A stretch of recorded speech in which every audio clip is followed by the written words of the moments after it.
how cool is that to see that, like, Bruce Lee, this guy who, became Bruce Lee, but this is how he started, going through the exact same principles that you guys are going through. What's fascinating, if you look at people in almost every industry, again, this is acting, you see it in athletics, you see it in sports, you see it like in business and entrepreneurship, like it is fascinating to me how many people, like Napoleon Hill, Think and Grow Rich was the thing that led their journey, that got them starting, got them figuring out their definite purpose and moving forward.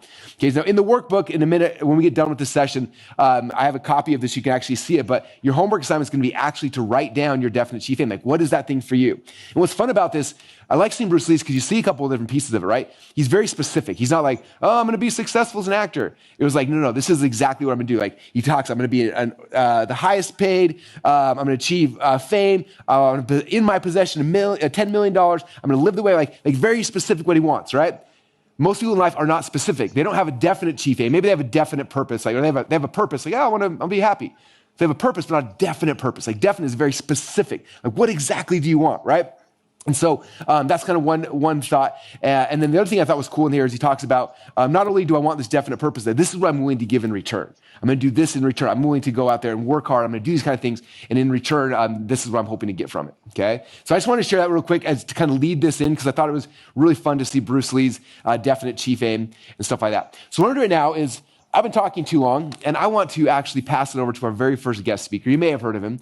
He is the author of a really good book called Think and Grow Rich. He's Napoleon Hill. He's someone I've had a chance to study a lot over the last 20 years of my life, but more specifically the last 3 years, I've had a chance to really geek out and go deep with Napoleon Hill as I've been collecting his books and his manuscripts and all sorts of stuff. And I love him. He's my favorite author. He's someone who I continue to learn from every single day. And again, when we found this archival footage of him teaching some of these principles, it got me really excited. So the very first presentation is going to be from Napoleon Hill, from these old video archives. And this is him teaching this concept of definite purpose. Okay, the video's not super long, but we have to watch it and pretend like you're sitting here in an event room with Napoleon Hill actually sitting here teaching you guys these principles, because that's what it feels like. What's crazy is, like, I was talking to Brandon, who does our video work, about this. Like, this was filmed like in the 60s or way back in the day. And back then he had like multi-camera shoot. Like, it was really like highly produced for the time period, which is kind of fun. But it makes it more real for all of us. And so that's how we're going to lead out. We're going to start with Napoleon Hill teaching you guys the core foundational principles behind definite purpose. Then we come back. We got some really cool guest speakers to show you guys how they've actually applied this in their area of life, so you guys can figure out how to apply it in yours as well. So with that said, let's put our hands together for Mr. Napoleon Hill. Let's go. How do you do? I'm very happy to have this personal visit with you. Won't you be seated, please? Right here at the beginning of our visit, I'm going to make you a promise. If you will decide definitely what you want most during your entire lifetime and write it down on paper so that I can read it, I will give you the master key with which you may open the door to the attainment of your desires, whatever they may be. The exact moment when I will deliver this master key to you will depend entirely upon when you are ready to receive it. This is the first of 13 messages that I will deliver to you. Now, in each message, I will describe the master key in terms that you will understand if you are ready to understand. And now I shall give you the first cue as to the nature of the great master key which has been responsible for all the great successes in every calling, in every part of the world. Please listen carefully to what I have to say, because you may discover the secret of the master key in this first visit. You may get your first cue as to the nature of the great master key when I tell you that psychologists have discovered a natural law which is the very foundation of all personal successes. And I can describe it to you in one short sentence so you can understand it. Whatever the mind can conceive and believe, the mind can achieve. Isn't that a profound statement? You will notice that it says nothing about the need for education, but simply that whatever your mind can conceive and believe, your mind can achieve. Now, if you want evidence that the mind can achieve whatever the mind can conceive without the benefit of formal education, you only have to remember that Thomas A. Edison conceived the idea of becoming an inventor and lived to become the world's greatest scientist in the field of invention. with only 3 months of common school education. When I first heard Andrew Carnegie describe this natural law, which makes it possible for you and I and everyone else to write his own price tag in life and attain it, I became so enthused over it that I began to search for the power back of it. And my curiosity led me finally to the discovery of the master key, which I shall reveal to you if you are ready to receive it. My search led me to the study of the spiritual forces with which all of us are blessed. And it was in this field that I came upon a clue which has enabled me to help millions of people to find their earthly destinies.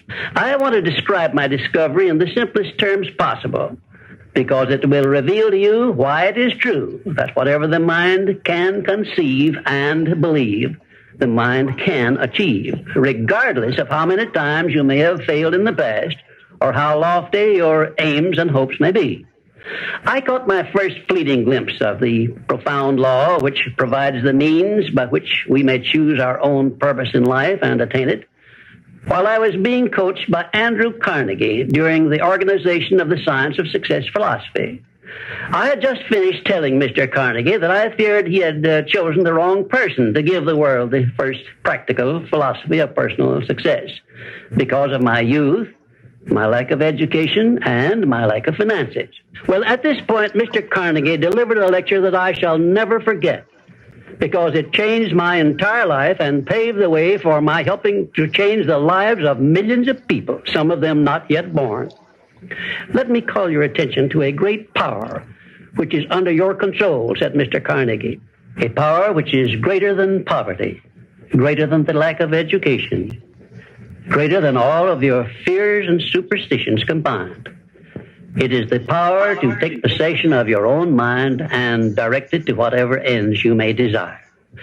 This profound power, Mr. Carnegie continued, is the gift of the Creator, and it must have been considered the greatest of all of his gifts to man, because it is the only thing over which man has the complete and unchallengeable right of control and direction. When you speak of your poverty and lack of education, Mr. Carnegie explained, you are simply directing your mind power to attract these undesirable circumstances, because it is true that whatever your mind feeds upon, your mind attracts to you. Now you see why it is important that you recognize that all success begins with definiteness of purpose, with a clear picture in your mind of precisely what you want from life. Then Mr. Carnegie continued his speech with a description of a great universal truth which made such an impact upon my mind that I began then and there to give myself a new outlook on life and set up for myself a goal so far above my previous achievements that it shocked my friends and relatives when they heard about it. Everyone, said Mr. Carnegie, comes to the earth plane blessed with the privilege of controlling his mind power and directing it to whatever ends he may choose. But, he continued, everyone brings over with him at birth the equivalent of 2 sealed envelopes, one of which is clearly labeled, the riches you may enjoy if you take possession of your own mind and direct it to ends of your own choice. And the other is labeled, the penalties you must pay if you neglect to take possession of your mind and direct it. And now let me reveal to you, said Mr. Carnegie, the contents of those 2 sealed envelopes. In the one labeled riches is this list of blessings. 1, sound health. 2, peace of mind. 3, a labor of love of your own choice. 4, freedom from fear and worry. 5, a positive mental attitude. 6, material riches of your own choice and quantity. In the sealed envelope labeled penalties, Mr. Carnegie continued, is this list of the prices one must pay for neglecting to take possession of his own mind. 1, ill health. 2, fear and worry. 3, indecision and doubt. 4, frustration and discouragement throughout life. 5, poverty and want. 6, and a whole flock of evils consisting of envy, greed, jealousy, anger, hatred, and superstition. Now, my mission in life is to help you and everyone who needs my help to open up and use the contents of the sealed envelope labeled riches. And the starting point from which you must take off if you wish to write your own ticket from here on out for the remainder of your life, I will describe for you in these simple instructions. 1, procure a neat pocket-sized notebook, or something on the order of this one here, loose leaf affair. And on page 1, write down a clear description of your major desire in life, the one circumstance or position or thing which you will be willing to accept as your idea of success. And remember before you begin writing that your only limitations are those which you set up in your own mind or permit others to set up for you. And 2, on page 2 of your notebook, write down a clear statement of precisely what you intend to give in return for that which you desire from life.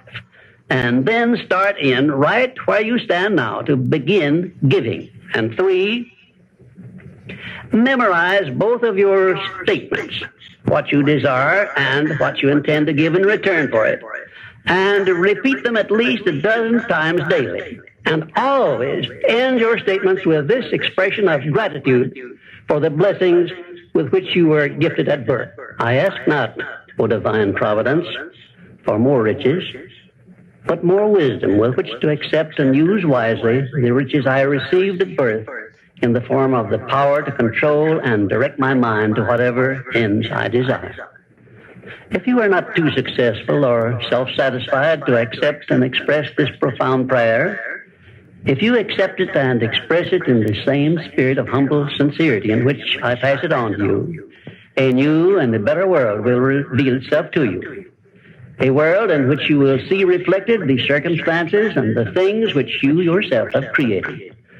And now let me close this, our first visit, with my favorite expression of gratitude. O divine providence, I ask not for more riches, but more wisdom with which to make wiser use of the riches you gave me at birth, consisting in the power to control and direct my own mind to whatever ends I desire. All right, you guys put our hands together for Napoleon Hill. That was amazing. Anyway, that was so much fun. I'm curious for you guys, like, I saw a lot of you guys commenting in the comments. What was your biggest aha, your biggest takeaway from that little session with Napoleon Hill? Anyway, there's so many cool nuggets and like quotes and like some of this like profound like Napoleon Hill wisdom was like pouring through that video. But I'm curious, like, what was the thing for you? It was like, that piece, like that was what I was looking for when I showed up today. I thought it was interesting, especially after showing you guys the Bruce Lee definite purpose statement, like how he basically says the same thing, right? Number 1 is like have a page talking about like what you actually want, what do you desire, what's that thing you want to go after, and number 2, then second side is like what are you willing to sacrifice, what are you willing to give to contribute to get that thing, right? And I think that Bruce Lee kind of captured it perfectly when he did his definite chief aim statement, which you guys again will have a chance to do that during your homework tonight. But anyway, I thought that was really, really fun to watch. You guys enjoy that? You guys love seeing Napoleon Hill? Let's go. Okay, don't worry, we got some more Napoleon Hill coming up later on today as well, and then every single day we're gonna have some clips from Napoleon teaching you guys these principles, because I think he does it better than anyone, and it's just, I don't know, for me it's like special, it's magical, like sit there and actually hear him, like to see him and to hear him, right? I read his books for so many years, I didn't even know that there were audio or video things out there from him, so it's been fun for me to kind of find those things and then relive it, okay? All right, so next thing I want to talk about I was thinking about myself in this journey, right? I think all of you guys, when you think about this, like your goals you're setting, your thing you want to achieve, right? Picking out your definite purpose, or as Bruce Lee called it, like your chief aim, like you figure out the thing you want to do, right? Like all of us have gone through this in some areas of our life, right?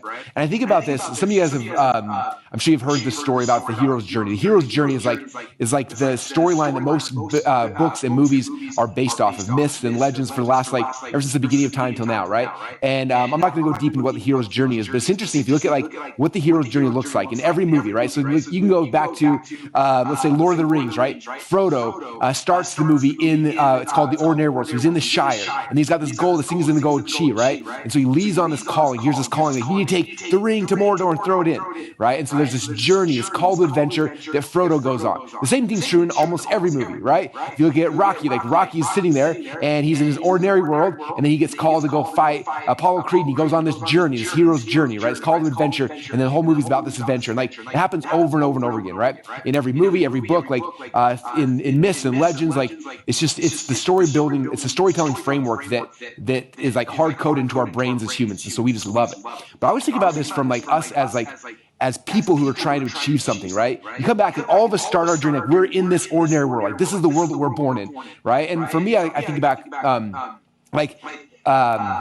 like when I got started, like my very first time I set a goal, like I was just a regular kid. I was in high school. I didn't have a lot going for me. I'd go to school. I'd come home at night. I'd watch cartoons, watch TV. And then one day my dad made me sign up for the wrestling team. I was like, I don't want to be a wrestler. Like I had no desire, right? But it was kind of like my first call to adventure. Like, you're going to go become an athlete. I'm like, I'm not an athlete. Like, I'm not even, like that was not anything that ever crossed my mind. My dad took me to wrestling practice. I remember I was going there and I was kind of, I was going through, I was watching it happening. And I went to some practices, had some fun and stuff, but I still remember the thing that changed everything for me. I went to the state tournament that year, and there was a kid on my team. His name was Matt Woods, and Matt had won the state title 2 years in a row. He was going for his 3rd state title. My dad and I were sitting there. We're watching this whole wrestling match happen. He's in the state finals, and when it's done, he wins, and everyone in the crowd jumps up. They're cheering. Our whole team's cheering, looking around, like all these things, and Matt Woods stands. The ref raises his hand as the winner, and I was like sitting there. I was like, that. Like, that is what I want to do with my life. Like, nothing else looks better than that. Like, I had this thing, like, that is exactly what I want. It was interesting is prior to that, like, I was going to wrestling practice. I was doing the thing. I was kind of in this hypnotic rhythm. I was just kind of existing. I was there doing the motions like most people do, right? Most people are in their ordinary world just doing the motions, not really, like, anything. And it wasn't until I, like, saw that, I was like, okay, state champion. That's what he achieved. That's what I want. Like, this is the thing. Like, that's my definite purpose. And since I had the definite purpose, then everything shifted. I went from being like just this hypnotic rhythm of just doing the things, doing the motions, like that's where I'm going. And I was like, boom, like started running and sprinting and trying to figure out that thing. But it wasn't until I figured out like what my definite purpose was that I actually had something to run towards, that I was actually be able to be successful. That's why I wanted to start this whole challenge with that. Like for you guys, like what is your definite purpose? What's the thing that you can look at and say, that's the thing I need to figure out. That's the thing I want. If I had that, I'd be like, that's the goal, right? As soon as you're very like aware of exactly what that thing is, you know what your definite purpose is, then it's easier to get it, okay? And so think about that, like, I come back to the hero's journey. Like the hero, it starts in an ordinary world, right? So if a lot of you guys are right now, you're in this ordinary world, and then you hear this call to adventure, right? And so you think, what's that call? That call typically is like this desire, like you feel a desire, like I want to get in shape. I want to make more money. I want to learn how to trade stocks. I want to be a teacher. I want like whatever your thing is, right? Everyone's got different desires that are planted in our heart. We have this desire, right? And we have this desire. The problem with the desire though, desire is like motivation, right? Like how many of you guys felt motivation for something for a little while, and then it kind of falls away, right? So desire is like motivation. Like it's there. It's like, I have this desire, I have motivation. But then if you're not careful, it just kind of falls back and you get back to this ordinary world, back in the hypnotic rhythm, back just kind of to the day-to-day, right? And so we have to shift from just like the desires place, this is called adventures, this desire in our hearts. But the key is like we have to figure out what our definite purpose is. Because the definite purpose is saying that's where I'm going. That's what creates the momentum you need to actually start moving towards the thing you're doing, right? So it's not just like I have this desire. Desire is the beginning, right? But picking the definite purpose, that's what creates momentum for you. That's what gets you on the journey, right? Again, I had desire to wrestle. I was at wrestling practice every single day. I was in this ordinary world just hanging out. But as soon as I saw Matt Woods win the state title, I was like, that's the thing I want more than anything else in my life, right? I had this definite purpose, and it got me into momentum, moving towards that goal. And then from there, we follow all the other principles in Think and Grow Rich. Figure out your plan, figure out your mastermind group. All the other things come from that. But the very first step is figuring out what your definite purpose is. Okay, the same thing was true for me when I started business. Okay, when I first got into business, I was in college at the time. I was trying to figure out how to make money, and I was starting this business. And I remember it was kind of like I was trying a bunch of stuff, but I was still thinking I was in this ordinary world. I was going through like this circular motion. I was trying stuff. I was trying this. I was selling stuff on eBay. I was putting things on websites. I was trying stuff, but no like definite purpose. I was just trying to like doing some stuff. And I had very incremental successes, but nothing great. And I remember one day, this is back, man, it would have been 2000, I don't know, I don't even know the year, 2002, 2003, something like that. There was this guy, his name is John Reese, and he was like a big famous internet marketing guy at the time. And John had created a course that he was selling for $1,000. And I remember he did this whole campaign and a launch. He had a whole bunch of people promote it all at the same time. He was buying ads. And in an 18-hour window of time, he sold 1,000 copies of the $1,000 course. And I was like this young 23-year-old kid who was in business, just kind of like, doing this thing. And all of a sudden I saw that. And I saw a human being who was just like me. If you do the math, he had a $1,000 course, sold 1,000 copies. I mean, he sold $1 million of this course in 18 hours. And I was like, this is insane. In my whole life, I didn't think I was gonna make $1 million ever, let alone some guy, a human being like me who put his pants on one leg at a time, just like me, did that in an hour, in 18 hours. I was like, if he can do that, I can figure out how to do that. And also I had this definite purpose. I went from just like trying some stuff to like, okay, this is where I'm going. I'm going to figure out how to do this. And I remember doing the math. I'm okay, you sold $1,000 course. I sold 1,000 of them an hour. I'm like, I probably can't do it in an hour, but can I do it in a year? I'm like, if I could, okay, that means it's $1,000 course. If I sold 3 a day for a year, that's $1 million. Like, that would be insane. But I was like, but I don't have $1,000 course. And so that started the next part. And all of a sudden I was going in momentum, boom, boom, boom, boom, boom. And within 3 years, I had crossed that goal. And since then, I've crossed that goal multiple times. But it all started with that, like the definite purpose, seeing exactly what I wanted, okay? So my question for you guys right now is I want you to think, like, what is the thing, like, you're in your ordinary world right now. That's why you're here today. You're in this ordinary world. You have some kind of desire. Like, what is that desire for you? You feel it in your heart, your mind, whatever it might be. Like, what's the desire? What's the thing you want? That you're like you almost don't want to tell anybody else about it because they might tease you. Like, when I decided I wanted to be a wrestler, like, I wanted to be a state champ, I remember telling someone, like, I'm going to be a state champ. And the kid was like, yeah, right. And I was like, oh, and I shrunk down. I was like, oh, right? Same thing, I was like, oh, I'm going to be a millionaire someday. I was like, oh, people make fun of me, like I shrunk down. So what's the thing that you would share with people, but like, you know that someone might tease you, they might make fun of you, so you don't tell them. Like, that's the desire. That's the very first thing, right? Now, if we're not careful, that desire will sit there and we'll wait and we'll read a book, listen to a podcast, we'll go on a walk, and we'll keep doing this thing. We're in this hypnotic rhythm. We never are moving out of it for a long, long time, right? It's not until we're able to sit down and do step number 1, which is like, what is my definite purpose? What is the thing that I'm going to achieve? What does that look like? The thing that I want more than anything, and if I told people, they tease me, they make fun of me, but I want that, I need that, like that's the thing I would desire the most, right? And figure out what is that definite purpose, okay? And as soon as you know that, now it's like, now we can start doing all the other steps up to it. But until you have that definite purpose, you're just in this hypnotic rhythm in your ordinary world, right? And I'm here to tell you that like there's this call to adventure. You're the hero in the story. There's a call to adventure, something amazing you're supposed to do, something you were created for, something that God like placed in your heart and in your mind that he wants you to do, right? He doesn't want you to be scared anymore. He doesn't want you to go through every single choice and option. We've got faith and fear, right? And most people in society end up succumbing to fear and sitting there. In fact, if you read Outwitting the Devil, Napoleon Hill says that 98% of society are in this thing where they're in this hypnotic rhythm where they follow fear instead of faith, right? But 2%, you guys are the 2%ers. You're the ones who say, look, like, yeah, it's scary. Yeah, it's painful, but like, I want this thing. I know it's something that's going to be great for me, for my life, for my family, whatever it is. I'm going to pursue it. And you're the 2% who set a definite purpose and then start moving towards it. Okay, so if nothing else, if you get nothing else in this entire week, the thing I want you to focus on and you understand is like you need to have a definite purpose. Like, what is that for you? What does it look like? What's something that you feel the desire for right now, but we need to make it tangible so you can look at it and you can touch it.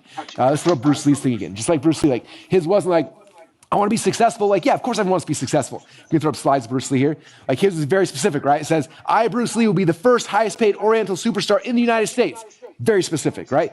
I will give the most exciting performances and render the best quality in the capacity of an actor. Starting 1970, I will achieve world fame, and from that point onward to the end of 1998, I will have in my possession $10 million. I will have lived the way I please and achieve inner harmony and happiness. Definite purpose, definite chief aim, not wishy-washy, not, I hope to be successful, I hope I make some money, I hope I can like be a good athlete. No. He's not in this hypnotic rhythm. He knew exactly what he wanted, and he pursued it, and he achieved it.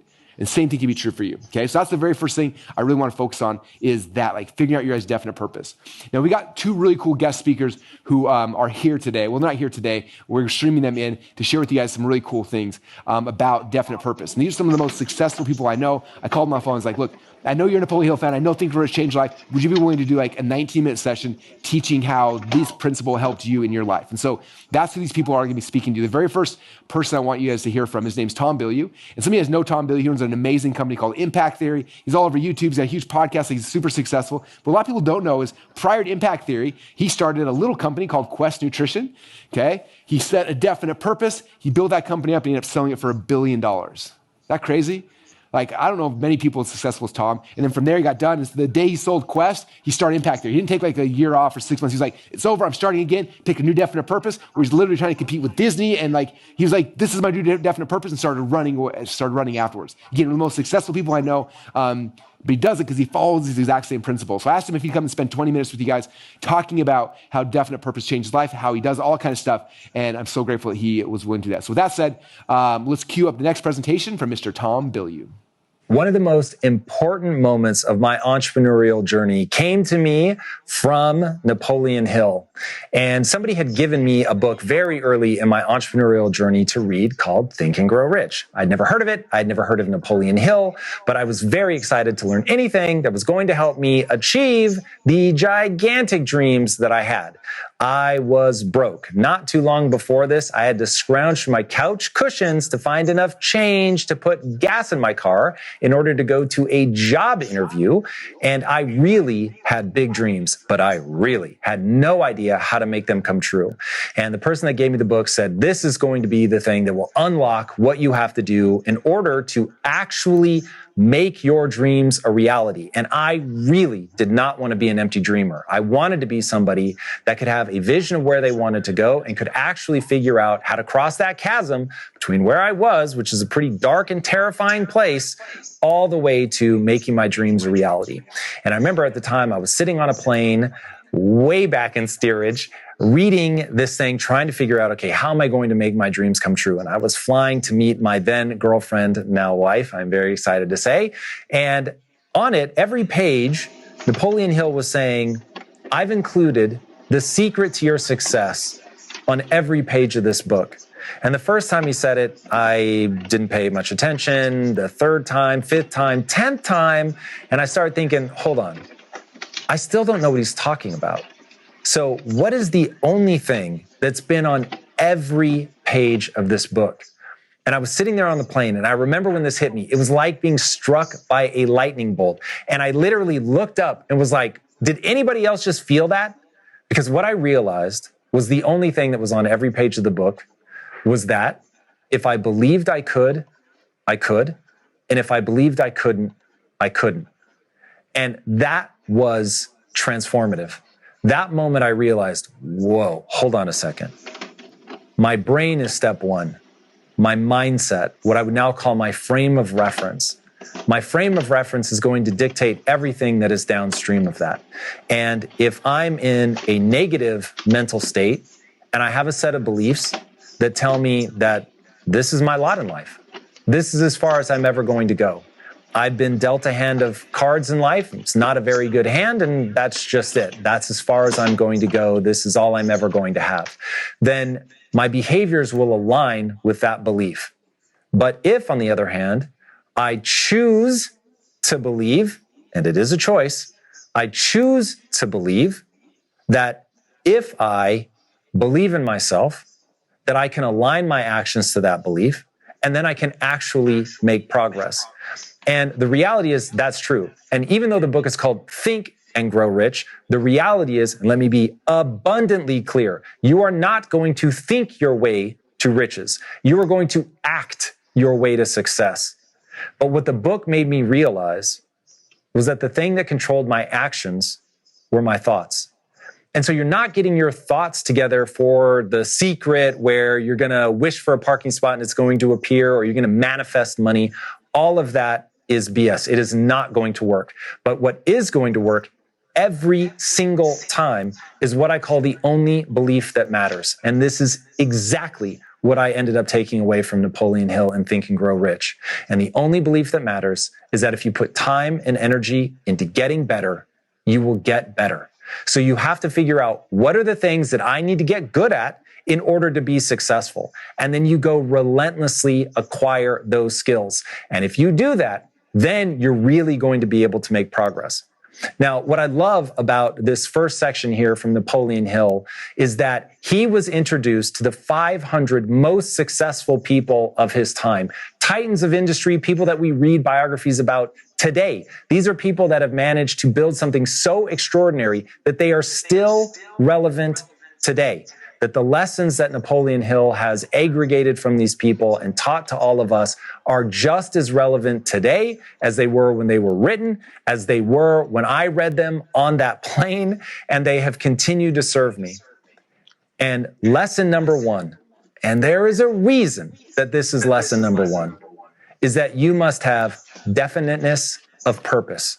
You must have crystal clarity about your goals.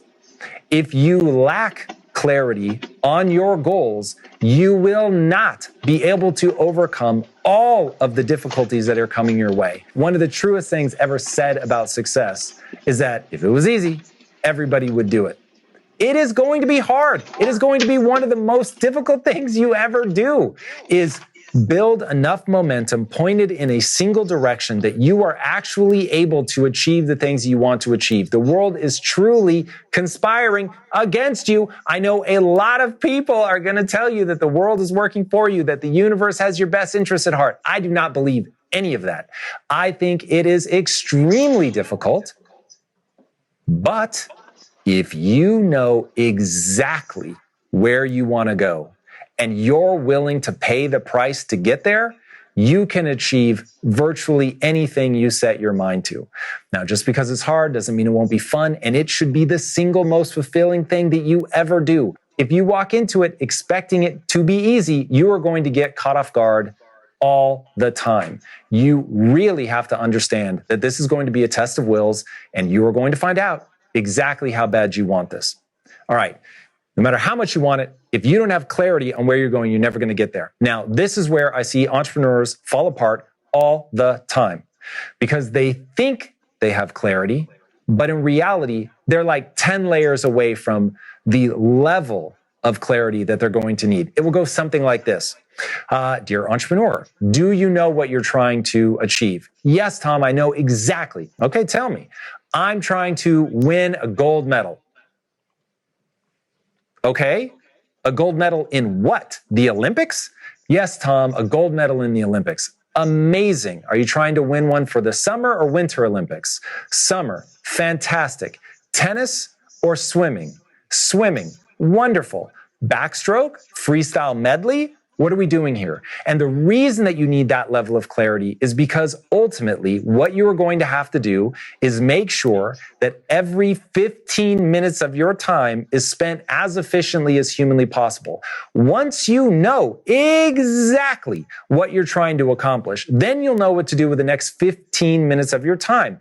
But if you don't have clarity, you're never going to be able to optimize in order to get the most out of your time, to build the momentum that you need to build in order to get everything moving in the same direction. Because if you are trying to win a gold medal in swimming and you're running around with a tennis racket, then you are not going to get where you want to go. And I see people do this all the time. They have a general sense of what they want to do. Tom, I want to help people. Amazing. In what way? You have to find a way to productize this. You have to recognize, hey, the people I'm trying to serve, they have a problem. And I want to figure out what the best solution is to that problem.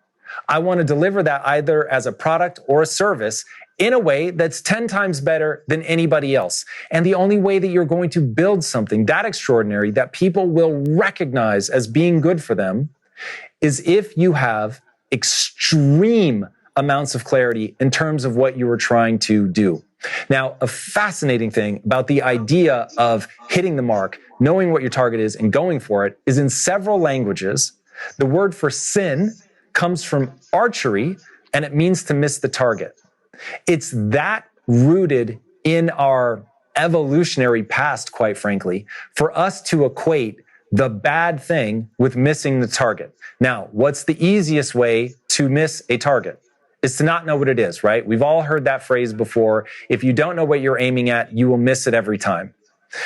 That's why our very brains evolved to help us move from point A to point B. It's pretty extraordinary when you look at the different animals in the animal kingdom, which ones, between plants and animals, which ones have brains and which ones don't. And what science shows is that you only have a brain if you have to move a body around. And so our brains literally are designed from the ground up to move us from point A to point B. That's how fundamental it is to get where you're going. Because ultimately, you're making a value judgment that over there is better than here. And the complexities of all of that, the dangers in all of that, from moving, being able to do that successfully to get to where you need to be is really quite extraordinary. And so understanding that this is something that is really baked into the makeup of our brain will help you understand why this is Napoleon Hill's number one step when talking to the 500 most successful people. Now, the reason for this is entropy. If you guys have never heard of entropy, it's just a fancy word for the fact that life is full of chaos. Now, this is literally the second law of thermodynamics, says everything moves towards chaos. Now, I'm sure you guys have heard that before, but the part that people often don't talk about is that goes on to say that the only way to bring order to that system is to pour energy into it. Now, I think that is the best description of what being an entrepreneur is.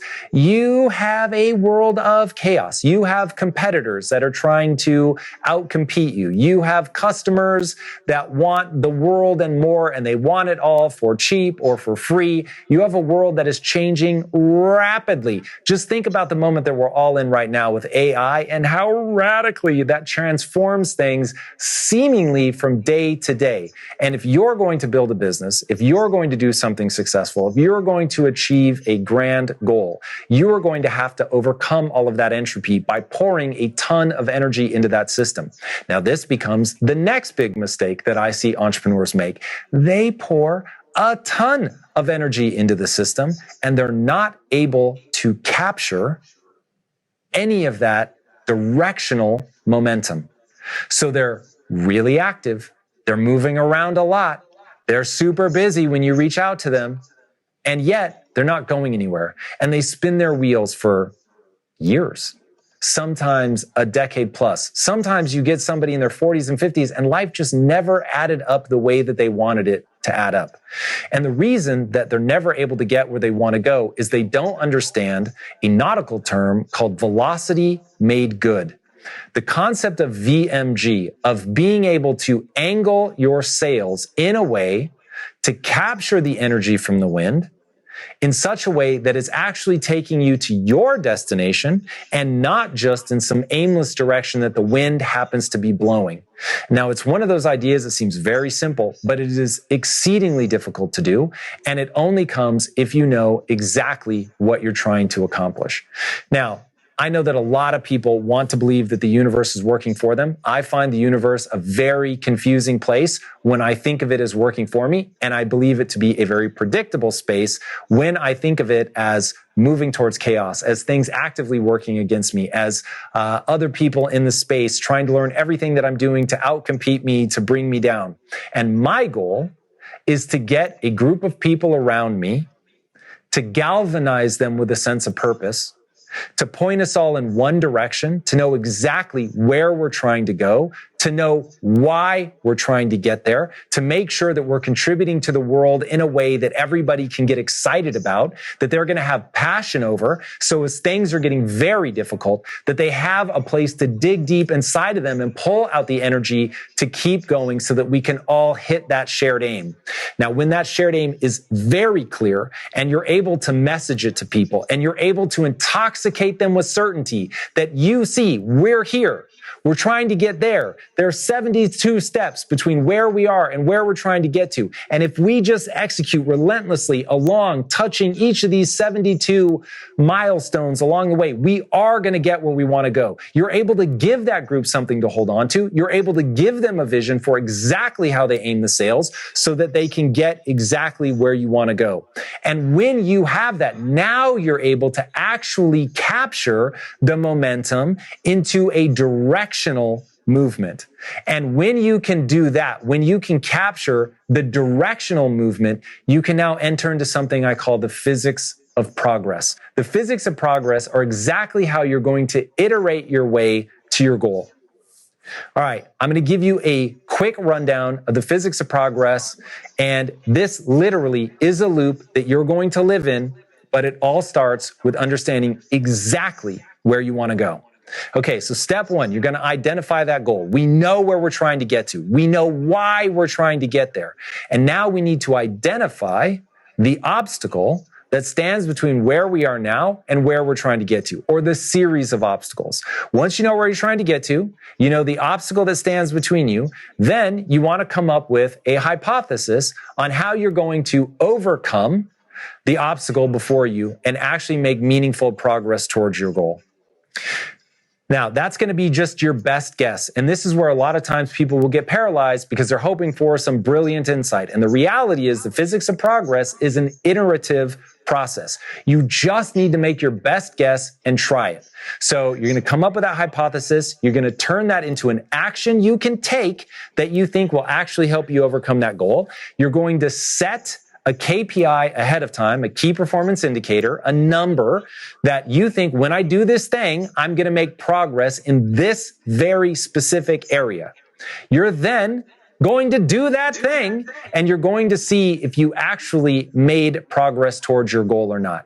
And the reality is you're probably not going to. Again, everything is moving towards chaos. This is very difficult. However, if when you assess that KPI, when you assess that I actually make progress towards that or not, if you're honest with yourself and you don't lie and you just say, hey, we didn't get it right this time. We're going to learn something in that moment. And that's all we want to do. Right there at that moment, we just want to learn. If you think you can, you can. If you think you can't, you can't. So in that moment, we just have to adjust our thinking. We need to constantly be getting our base assumptions right, the way that we're thinking right, because our behaviors are going to follow what we think and the way that we're tying these dots together that we believe is going to take us to our goal. So we're going to get a little bit smarter. And as we get a little bit smarter, we're going to reformulate our hypothesis. And our hypothesis now is going to be a little bit better educated. And then we're going to turn that into a thing that we can do, that we believe is going to overcome our obstacle. We're going to set that KPI ahead of time by running this experiment. I expect to get this result, and then we're going to run the experiment. And again, we're going to assess that data honestly. We're going to get a little bit smarter. Hopefully it worked a little bit, but it's probably still not going to get us all the way there. We're going to be a little bit smarter. We're going to formulate an even better hypothesis, and we're going to run that loop over and over and over until we get where we want to go. And that really is the secret to making your dreams come true, no matter what they are. But if you ever lose sight of where you're trying to get to, it all falls apart. Imagine being in a car, even having GPS, but you never tell the GPS where you're trying to get to. Of course, you're not going to make progress. Everything is downstream of your mindset when you're trying to take the right actions, when you're trying to keep faith in yourself, when you're trying to push through all the difficulties, and all of the specific decisions you make in your business are downstream of exactly where you're trying to end up. When you know all of that, you can bring it together. You can get a group of people all pointed in the same direction, moving at speed. And when you get a lot of intelligent, motivated, passionate people that understand where they're going and why they're going there, then they can get real momentum going. You'll be able to figure everything else out as long as you know exactly where you're headed, as long as you have that definiteness of purpose. So thank you to Napoleon Hill for the huge impact that he's had on my life. And I hope Think and Grow Rich will help you as much as it's helped me. All right, good luck, everybody. Russell, now back to you. Thank you, Tom. Give Tom Billy a huge round of applause. That was amazing. Drop in the notes your number one biggest takeaway from Tom's presentation. That was like a masterclass in 20 minutes. That was insane. Tom is brilliant. I love the way his brain thinks, the way his mind thinks.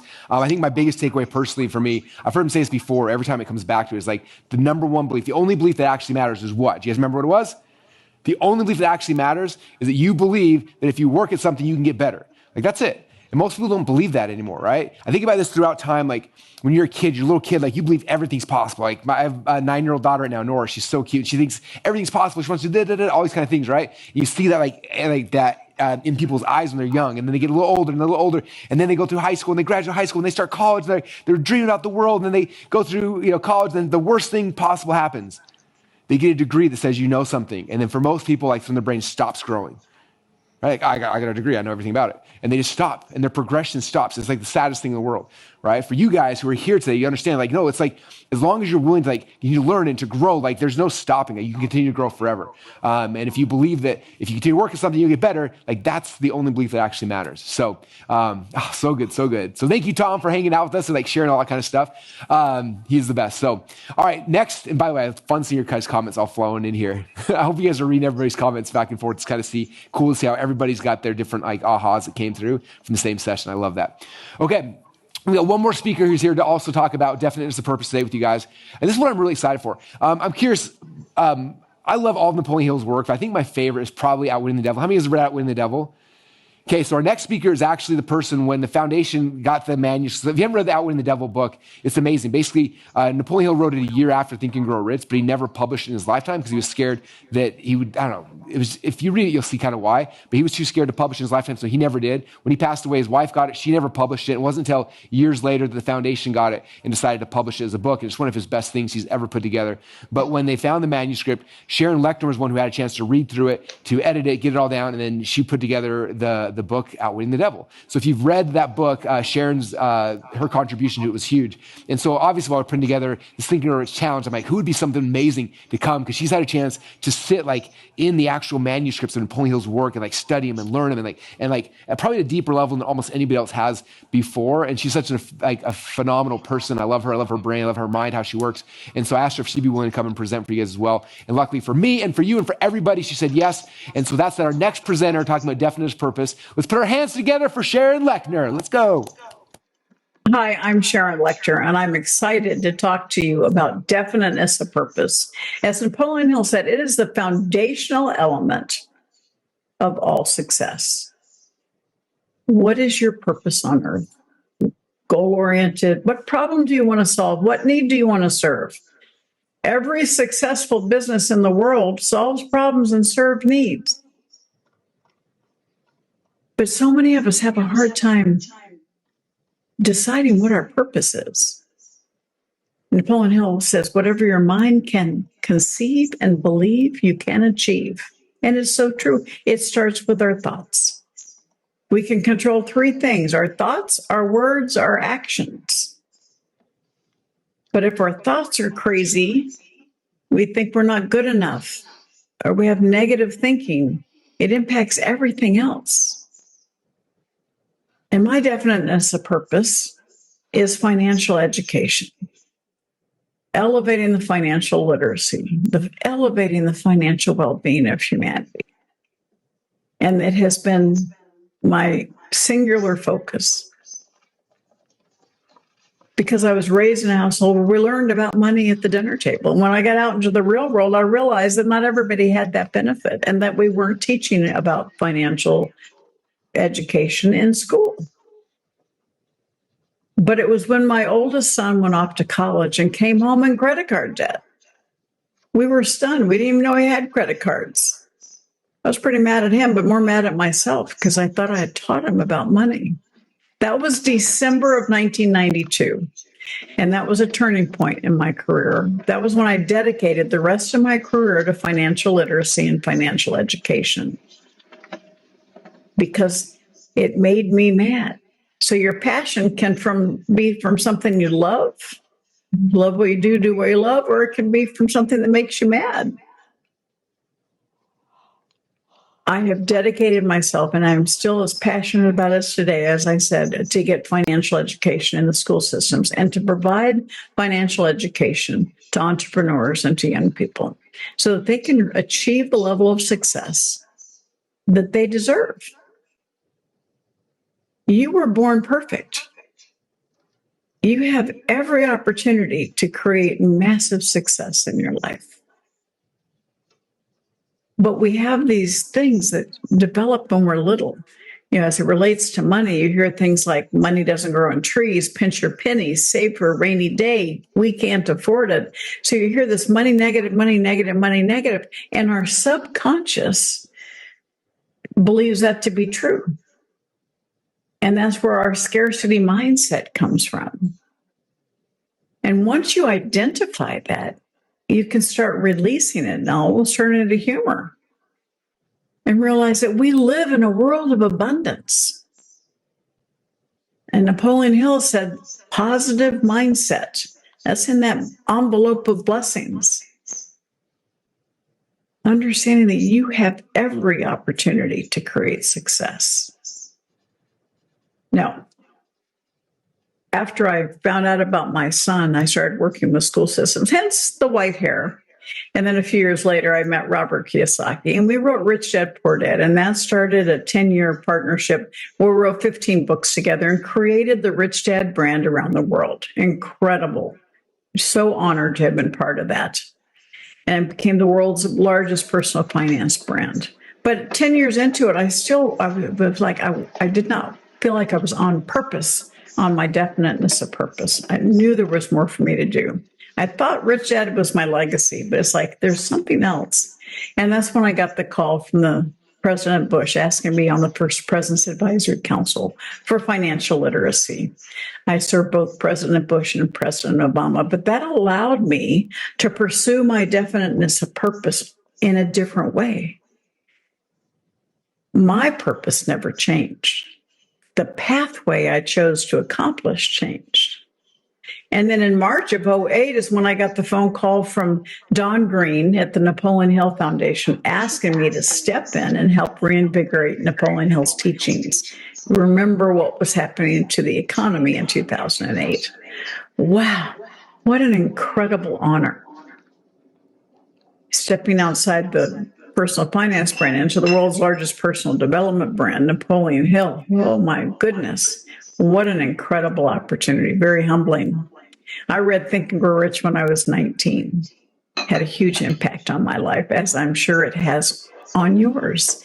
And that's why it's exciting to be part of the Think and Grow Rich Challenge. You have amazing people here sharing their experience, their knowledge. Just make sure you pick up 1, 2, or 3 things that you can employ immediately to elevate your success. And it starts with, what is your definiteness of purpose? One step at a time. And so with the Napoleon Hill Foundation, I just had an incredible opportunity to look at the original body of work and bring it in today. And we created in the book 3 Feet from Gold, the personal success equation. Now you can go to your personalsuccessequation.com, personalsuccessequation.com, and you get a workbook that I've prepared as a gift. And it walks you through the steps. It starts with P plus T, your passion plus your talent. Now my passion, as I said, I talk about do what you love what you do. Well, my passion came from anger. When I get mad about something, I start a new company or do something new. But passion plus talent. I was years as a CPA, years in publishing, and I could combine those two. But most of us stop there because school teaches us to do it on your own. But true success comes from combining your passion, your definite purpose, and your talent with ×8, the power of association, which you're seeing in this challenge, the association of all of us coming together. 1 + 1 becomes 11, exponential results. And then the next item is ×A again for taking action. How many times do we know what we're supposed to do? We just don't do it. Yeah, I know. I get busted every time I say it. Passion, talent, power of association, taking action, all of it wrapped up in faith. Having faith in yourself, having faith in what you're doing, knowing that it's needed and necessary, and having faith that you will succeed. Need a little work there? Well, they go hand in hand. I use that formula, the personal success equation formula, for all of my interviews, my clients, because it's usually the power of association and the faith that need the most work. And they go hand in hand. We all have bad days. When you have a bad day, that people around you got the right associate, they're not going to let you stay there. They're going to lift you back up. And a lot of times you get to a level of success and you stall. Anybody feel that? Yeah. And that's because you need to now bring in the next level of associations that speed your way to success. You have people on your team who are strong where you are weak. Have mentors who have been where you want to go. Mentors who can speed you around the pitfalls and then accelerate your success through new associations. Because success is about impact and momentum. Wealth is about impact and momentum of your money. When it comes to money, you're either moving in one right direction or the wrong direction. You're either an investor or a consumer. Only you can answer that question. When it comes to money, you're either in control of your money or your money is in control of you. But when you have a definiteness of purpose, everything aligns with what you want to accomplish. And what happens, it becomes your guidepost. Because we all have these shiny object syndromes. A phone call comes in, an opportunity comes in. And when you sit down and say, okay, does this align with my definiteness of purpose? When I made the decision to leave Rich Dad, it was because I knew I had something more to do. Sometimes you have to close one door for new opportunities to open. And I share my story because I challenge you. Is there a door in your life you need to close so other doors of opportunity will open? My definiteness of purpose never changed. The pathway, the vehicle changed.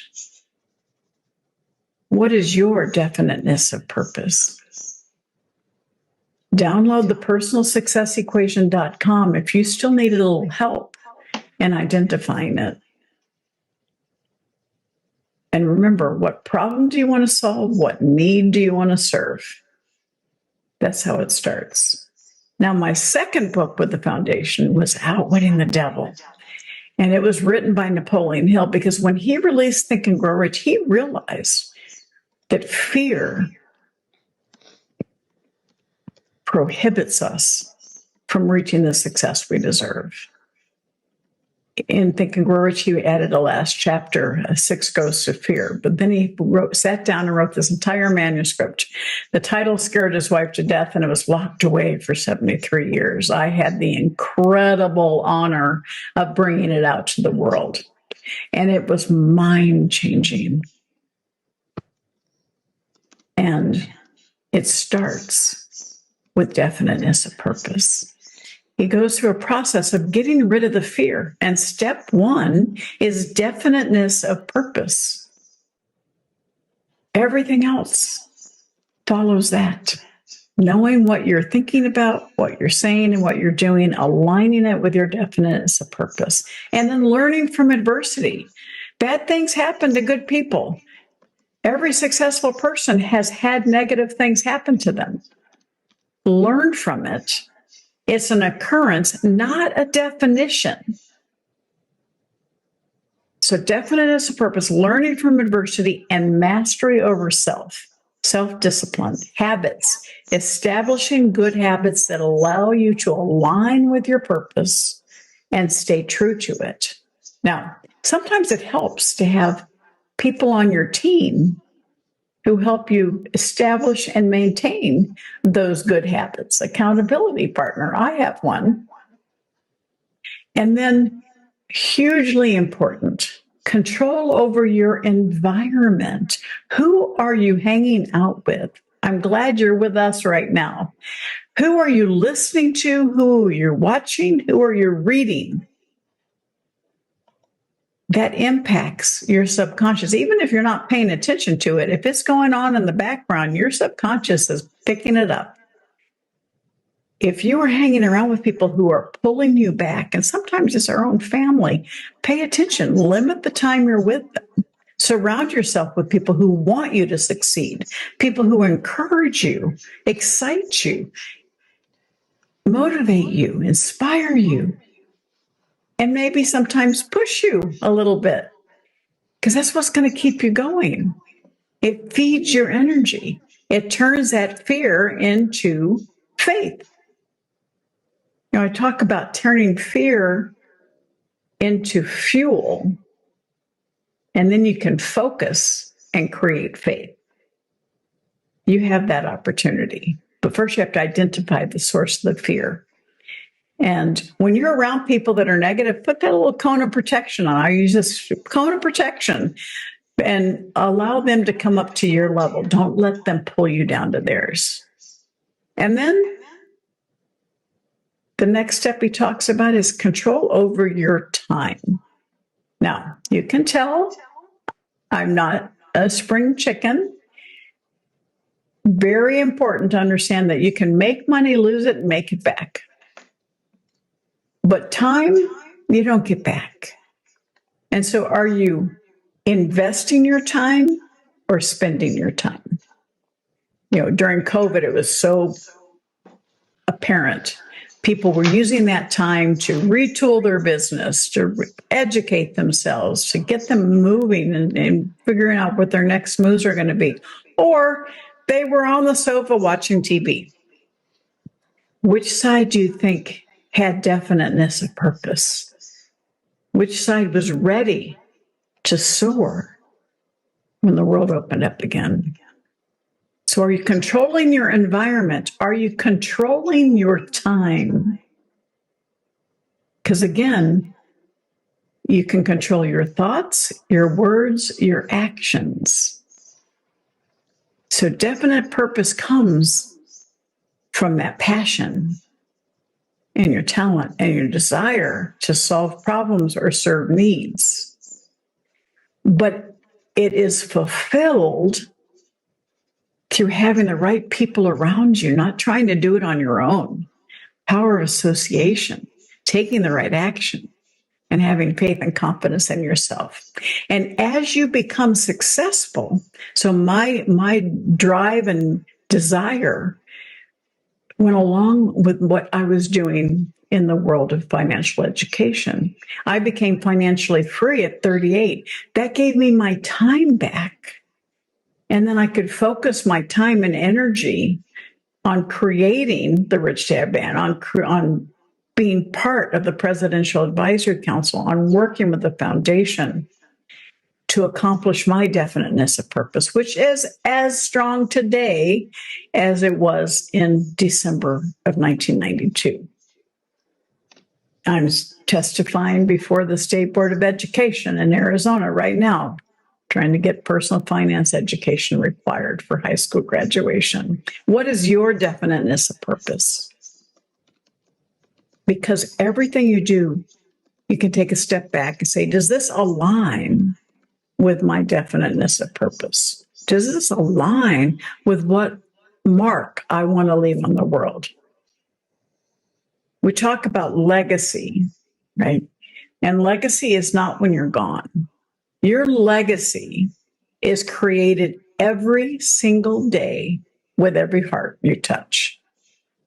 Your definiteness of purpose shines through. People see you and they know it, and they want to support you, want to help you. But if you're wishy-washy, and in Outwitting the Devil, Napoleon Hill talks about drifters.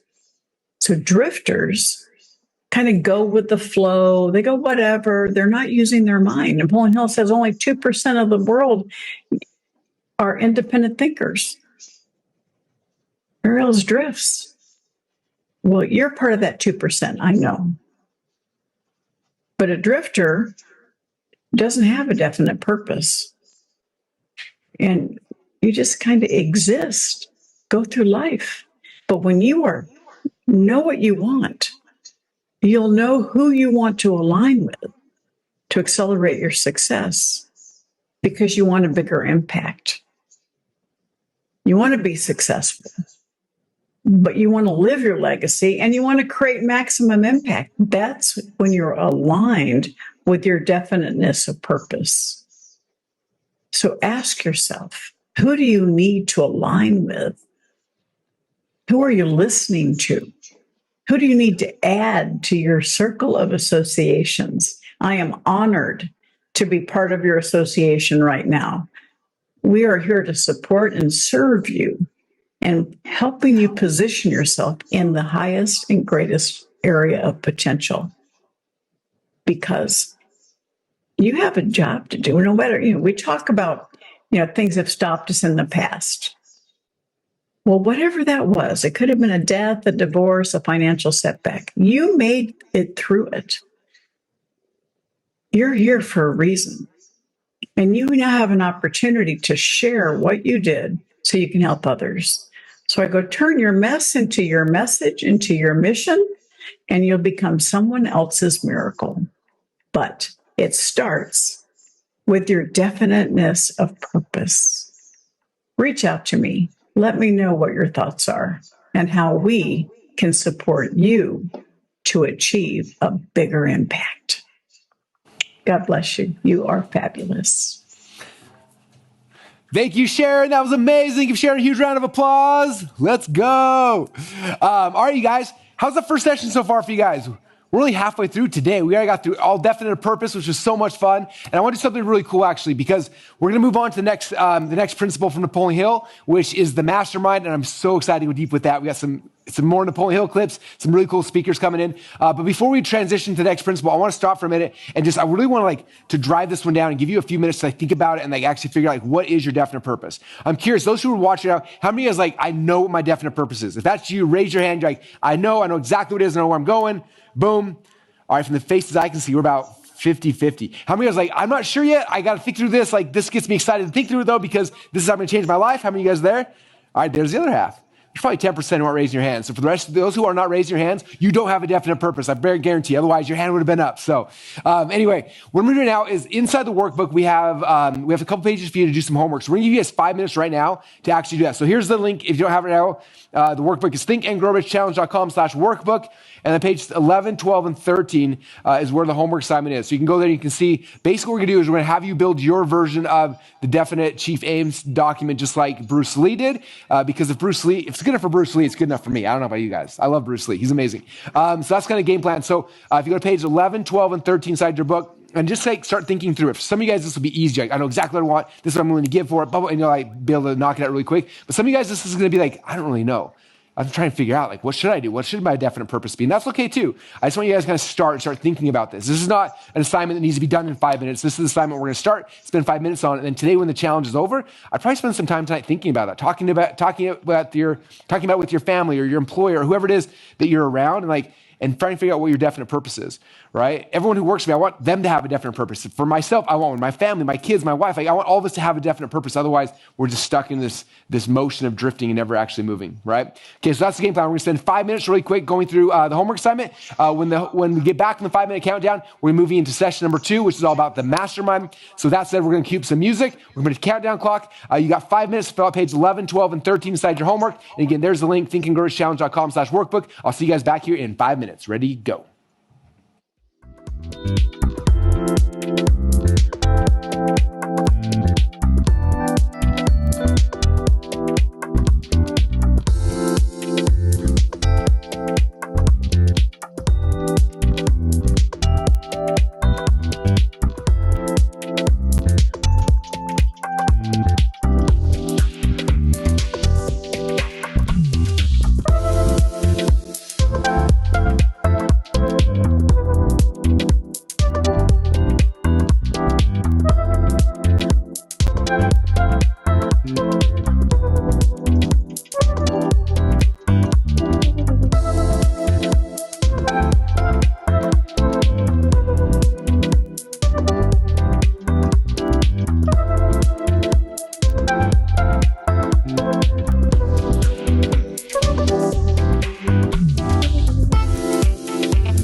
All right, everybody, how that feel? You get the definite purpose out of you, like ready to go conquer the world and start running with it? I hope so. That's the goal of the first session. So now we're transitioning to session number 2, which is called the mastermind. This is another one of my favorite Napoleon Hill principles. It's one that's had some of the biggest impact on my life personally. The very first time I read through the book, this was the thing that stuck out to me the most, and I thought about over and over and over again. So after we have a definite purpose, well, in my mind, the next phase is like, hey, here's my definite purpose. And I always joke about this. Like when we built our company, ClickFunnels, like we had this idea, and then the first step we needed to do is we needed to assemble our dream team. Kind of like, how many of you guys ever watched the Avengers before? I'm a big Marvel fan, or if you're like a DC fan, like the Justice League, right? Like they had a mission, they had to do this thing, and the first thing they do is they assemble their dream team, their Avenger team, their mastermind group, getting the right people around them so they can actually achieve the goal, right? Because nobody does anything great by themselves. Like when I decided I wanted to be a wrestler, I wanted to be a state champ, I didn't go do that by myself. I had to figure out coaches and mentors and partners to wrestle. We had to develop my own mastermind group to help me to achieve that goal. Same thing was true in business. Like everything you do, it's like building that mastermind group. And so that's what this next session is going to be talking about. And this is, again, one of the most powerful, yet almost like the most simple, most powerful things you can do to really have success in anything in your life. Now, I actually wanted to read, you guys cool if I read something with you today? From the book Think and Grow Rich, and this is the signed first edition copy, which makes it even more cool. But this is, again, when I first read this book, this is, I would say probably 5 years later, this was the only principle that it was so, had such a profound impact on me. So I wanted to share it, and I didn't want to paraphrase. I actually wanted to read it to you if you guys are cool with that. Have you ever read live in front of like 20,000 people? Sometimes it can be awkward and you mess up. So I'm probably going to mess up. But regardless, I wanted you to hear it directly from Napoleon Hill, not from me. So this is actually, depending which version of the book, it's on page 105-ish. And this is talking about, you guys heard the story. So Henry Ford, who built Ford Motors, one of the most successful people of all time. He tells this story about Henry Ford here inside the book. And so I'm just going to read it. He said, let's see. Let me make sure I find the right spot. Okay, it says, during the World War, a Chicago newspaper publisher published certain editorials in which, among other statements, said that Henry Ford was called an ignorant pacifist. Okay, so one of the most successful people of all time, and the newspaper was like, he's ignorant. So Mr. Ford objected to the statement and brought a suit against the paper for libeling him. When the suit was tried in the courts, the attorneys for the paper pleaded justification and placed Mr. Ford himself on the witness stand for the purpose of proving to the jury that he was ignorant. The attorney asked Mr. Ford a great variety of questions, all of them intended to prove by his own evidences that while he may possess considerable specialized knowledge pertaining to the manufacturing of automobiles, he was in the main ignorant. So can you imagine that? So the newspaper says Henry Ford's ignorant, like they're kind of talking trash about the successful guy. He sues the paper for saying that, and so they put him on trial. So he's just up here in front of trial, and these people, these lawyers, trying to convince the world that he's stupid. So they're asking him all these questions to try to prove that he's not very smart. Like, can you imagine being in that situation? Like, it's kind of random and funny, but that's what was happening at the time, right? So he goes on to say, Mr. Ford was piled with such questions as the following. Who was Benedict Arnold? How many soldiers did the British Army send to America to put down the rebellion of 1776? In answer to the last question, Mr. Ford replied, I do not know the exact number of soldiers the British sent over, but I have heard that there was a considerably larger number than ever went back. So he's kind of messing with these guys. And then it goes on, and this was the part that was just burned into my mind. It said, finally, Mr. Ford became tired of this line of questioning, and in reply to a particularly offensive question, he leaned over, pointed his finger at the lawyer who had asked the question, and said, if I should really want to answer the foolish question you've just asked, or any of the other questions you have been asking me, let me remind you that I have a row of electric push buttons on my desk, and by pushing the right button, I can summon to my aid men who can answer any question I desire to ask concerning the business of which I am devoting most of my efforts. Now, will you kindly tell me why I should clear up my mind with general knowledge for the purpose of being able to answer questions when I have men around me who can supply any knowledge I require? Boom, mic drop from Henry Ford, right? And I remember, and then he goes on to talk about the mastermind principle. And I remember thinking about that, like, oh my gosh, like I don't have to know everything. When I was reading this book, I was just out of college and I was trying to figure out how to start a business. I was trying to figure out all the things. I got to do this and this, and like I had to figure all these things out. And then by reading that, I was like, oh wow, I don't have to know how to do all these things. I just have to know how to build a mastermind of people where they have the answers to all the questions, right? There's a book that came out from Dan Sullivan and Ben Hardy. It's really good. It's called The Who, Not the How. And it's all about that. The goal is not for you to figure out how to do everything. The goal is to figure out how do you build your own mastermind group of who's who know how to do it, and that way you can all move faster, right? And think about it. It's like for me to figure out how to start a business, if I was to go and try to do everything, figure out how to do every single step in it, I'd have to figure out how to start a business, how to get a business license, how to do taxes, how to create a website, how to build a funnel, how to write copy, how to drive traffic, how to write advertising, how to design graphics, how to do customer support. Like, I would have to learn so many things to be successful. I mean, each of those topics in and of themselves, if I want to become good at it, it might take 6 months, a year, 2 years or more. If you stack like there's 6 months there, a year there, 8 months here, 2 years here, like you stack all that together, you end up being like 10, 15, 20 years out from ever being successful. Right? So trying to figure out the how is not the goal. The goal is building a mastermind group of people who already know all those things. So now I don't have to go through 15 years of me learning everything. Instead, it's like, cool, you know how to do this, you know how to do this, you know how to do this. You have all different people, and now we can go and accomplish the goal so much faster, right? And what's cool about it, if you build a mastermind group correctly, every single person has unique talents and abilities that you don't have, right? Think about this with Avengers, right? You've got Hulk, you've got Iron Man, you got all different people, right? If you had a whole bunch of Hulks coming through and just smashing everything, nothing would ever get done, right? It's not the goal. You're not you trying to surround yourself in a mastermind of people who are just like you. It's figuring out where are my strengths, where are my weaknesses, and then surround yourself with people who their strengths are your weaknesses. And if you do that, that's what makes building a mastermind so amazing, okay? There's another quote from Think and Grow Rich. Napoleon Hill said, he said, no two minds ever come together. So you have two minds. No two minds ever come together without thereby creating a third invisible, intangible force, which may be likened to a third mind.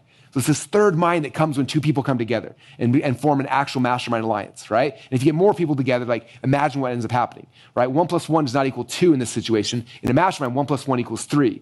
Right? Or 10 or 20 or beyond. And I want to show one more picture before I show you guys the next clip from Napoleon Hill teaching this principle. Because as I was studying this, I found this really cool picture. In fact, let me show you guys. I'll pull it up right here.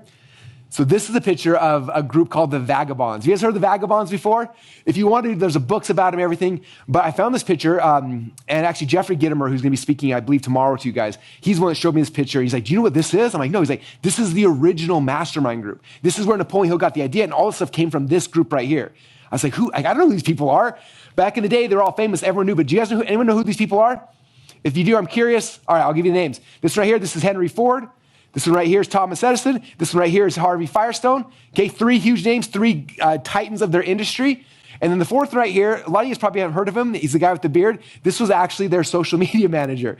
This is John Burroughs. Now, obviously, they didn't have social media in the early 1900s, but he would go on these trips with them, and he would write books about it. And so Burroughs wrote a whole bunch of amazing books telling the stories about the masterminds these guys had. In fact, if you go to YouTube and you type in the Vagabonds, there's video footage. It's really horrible video footage. But these guys campfires, camping, do all sorts of stuff. But what they would do, think about it, these are the biggest guys in industry at the time, the people that Napoleon Hill would have been looking up to. They would go and they would leave their family, leave their businesses, they'd jump in a car and they would travel the country for a week, 2 weeks at a time, masterminding, planning, figuring things out, and they'd come back and they became Henry Ford, Thomas Edison, Harvey Firestone. They became the biggest people in all their industries. And so this is just an example of one of the original mastermind groups that changed the world, right? How cool is that? And so these are the people that Napoleon Hill would have been learning from and thinking about as he was creating this concept of the mastermind group, okay? All right, so what I'm doing now is to go deeper in this. Obviously, the first person I want to be teaching you guys the concept of the mastermind is the person who first kind of put this whole concept together into a certain spot inside of his books, and this is Napoleon Hill. And so he's going to be teaching you guys the power of mastermind. Then we come back from that, I've got 2 amazing guest speakers who are going to be sharing you guys their thoughts about masterminds, how they use them today to grow their companies, grow their businesses, have success in all areas of life, all through forming of a mastermind group. So that said, everybody, let's put our hands together for Napoleon Hill. Let's go. An understandable definition of the mastermind is this. It consists of 2 or more people who work in perfect harmony for the attainment of a definite purpose. Now, here are some interesting facts about the mastermind which give you an idea of how important it is and how necessary that you embrace this principle and make use of it in attaining success in your chosen occupation. First of all, it is the principle through which you may borrow and use the education, the experience, the influence, and perhaps the capital of other people in carrying out your own plans in life. It is the principle through which you can accomplish in 1 year more than you could accomplish without it in a lifetime if you depended entirely upon your own efforts for success. And I have heard well-informed Bible students say that the first known application of the mastermind was that which existed between the Nazarene and his 12 disciples. Of one fact, I am absolutely sure. When you form a true mastermind alliance with others and work with them in a spirit of perfect harmony, you can draw freely upon the spiritual forces within you in carrying out your plans and desires. I also know that the mastermind principle can give you absolute protection against failure, provided always that your purpose in using this principle is beneficial to all whom you influence. In my research while organizing the science of success, I had the collaboration of practically every outstanding, successful man this country has produced during the past 50 years. And I can tell you definitely that their success was due in the main to their knowledge and application of the mastermind principle. I wish also to call your attention to the fact that our great American way of life and our unmatchable system of free enterprise have been built upon the mastermind principle. The greatest document ever conceived by the mind of man is a perfect example of the mastermind principle in action. It is the Declaration of Independence, and the best evidence of the importance of maintaining perfect harmony in a mastermind alliance may be found in the fact that the 56 men who signed the Declaration of Independence knew full well that it might turn out to be either a license of freedom for all mankind or a death warrant which would cause each of the signers to be hanged. Now let us see how the mastermind principle has brought success to people whom we all know. First, consider when Kate Smith began her career as a singer. She had difficulty in earning enough from her singing to pay her living expenses. And she perhaps never would have made her singing pay if she had not discovered and applied the mastermind principle, which gave her access to the master key to success when she formed a mastermind alliance with Ted Collins. And according to a report I saw in Reader's Digest, Kate Smith has earned upwards of $30 million, and she is still in the upper brackets of income. Two, I remember when Edgar Bergen and that cute little block of wood known as Charlie McCarthy used to play anywhere they could get an engagement. And I rather suspect that often all they got for their services was a meal. But Edgar Bergen is a smart man in the field of entertainment. So he formed a mastermind alliance which introduced him and Charlie to millions of people by radio and television. And I suspect he is not concerned about money any longer. And you may be surprised when I tell you that the great Ford industrial empire started with the formation of a mastermind alliance between Henry Ford and his wife. At the beginning of his career, Henry Ford was shy and lacking in self-confidence. It was Mrs. Ford who inspired Henry Ford with the faith and the courage to go ahead with the perfection of his horseless carriage. Although his relatives and neighbors generally tried to discourage him from wasting his time with the contraption, as they called it. Four, the Federation of States, known as the United States of America, is the richest and the most powerful nation civilization has yet produced. And the secret of our strength and riches consists in our form of government through which all our states function in a spirit of harmony based on the mastermind principle through a central federal government located at Washington. And now a word to you personally. If you work for a salary or wages, you have a marvelous opportunity to promote yourself into a higher income and a more responsible position by forming a mastermind alliance with your associate workers, including the management. I will show you how to write your own price tag, fix your own wages, establish your own working hours, and give yourself financial independence. But right now, I want you to do three things before our next visit. First, decide definitely where you wish to be and what you wish to be doing during the next 3 years. And second, decide how much money you desire to be making and what you are going to do to earn it. And third, form a mastermind alliance with at least one person in your immediate family and at least one other person among those to whom you are selling your services. By taking these three steps, you will have gone a long way toward appropriating the great master key to success. There is no such thing as something for nothing. Everything, including your personal success, has a price that must be paid. And the only price you are requested to pay for the present is the effort necessary to do three simple things that I have suggested.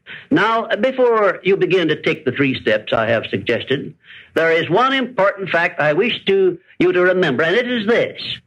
control your mental attitude and make yourself friendly and agreeable with everyone with whom you are closely associated, if you expect friendly cooperation in return. Indifference cannot create a mastermind alliance for you. A negative mental attitude can bring you nothing but failure. Remember always, you are where you are and what you are because of your mental attitude in which you relate yourself to other people. Remember also, your mental attitude is the one and the only thing over which you have complete control. Success is something which has to be planned, and success is something which has to be earned in advance. True, there is such a thing as luck, but just remember that luck is something you can create for yourself if you know the rules and follow them just as I give them to you. Remember, too, that success in the higher brackets of achievement is something that can be had only by taking others along with you. And the best definition of success, which I know, is this. Success is the knowledge with which to get whatever you want from life without violating the rights of others and by helping others to acquire it. There is a known formula for the attainment of success, and it is as definite and certain as are the rules of mathematics or the principles of science. My purpose in these visits is to bring you that formula in simple terms that you can understand and apply. But I can never give you that for which you are not ready. If you are ready to advance into the higher brackets of success, you will recognize this fact by your willingness to follow the simple instructions I shall give you as we go along. If Kate Smith had not been ready for success when she formed a mastermind alliance with Ted Collins, he couldn't have brought her success.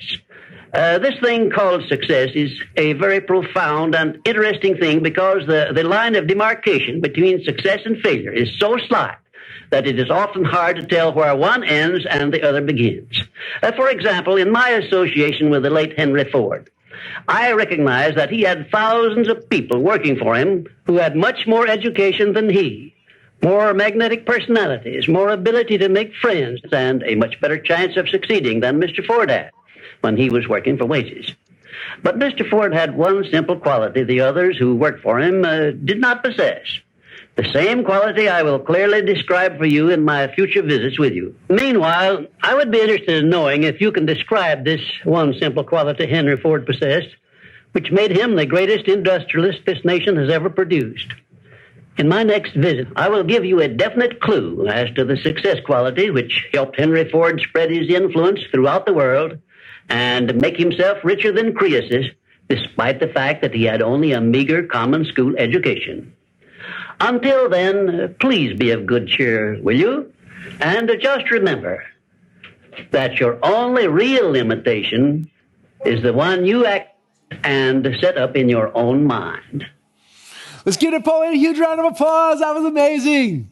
Could you imagine going to an event back in the day where he was teaching and sitting at his feet, learning? I don't know. This is probably the closest we can get to that, but it's just really, really fun. So I hope you guys enjoy that as well. And hear him talking about this concept of the mastermind.